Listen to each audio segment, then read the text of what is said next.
2205030425 Prodi PGSD. Di sini saya akan menjelaskan mengenai penilaian dan evaluasi pembelajaran. Penilaian dan evaluasi pembelajaran merupakan suatu hal yang sangat penting dalam kegiatan pembelajaran. Ada 4 penilaian pembelajaran, yaitu yang pertama penilaian formatif, yang kedua penilaian sumatif, yang ketiga penilaian alternatif, dan yang keempat penilaian autentik. Di sini saya akan menjelaskan satu persatu mengenai penilaian tersebut. Yang pertama, penilaian formatif. Pengertian penilaian formatif, penilaian yang dilakukan selama proses pembelajaran berlangsung untuk memantau kemajuan belajar peserta didik dan memperbaiki proses pembelajaran. Yang kedua, penilaian sumatif. Penilaian sumatif yaitu penilaian yang dilakukan di akhir pembelajaran untuk mengetahui pencapaian hasil belajar peserta didik secara keseluruhan.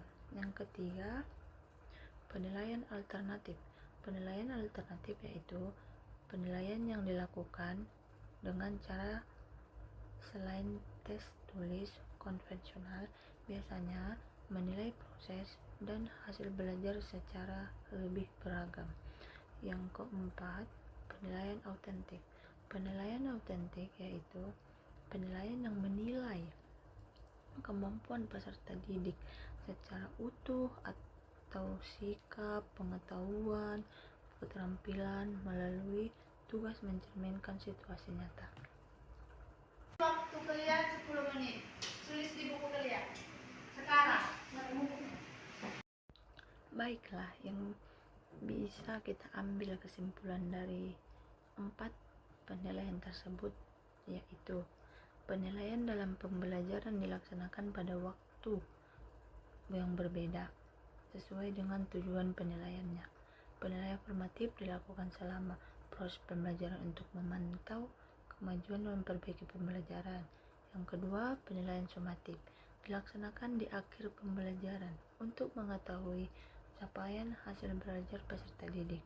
Yang ketiga, penilaian alternatif digunakan sebagai variasi penilaian selain tes tulis dan dapat dilakukan selama maupun di akhir pembelajaran.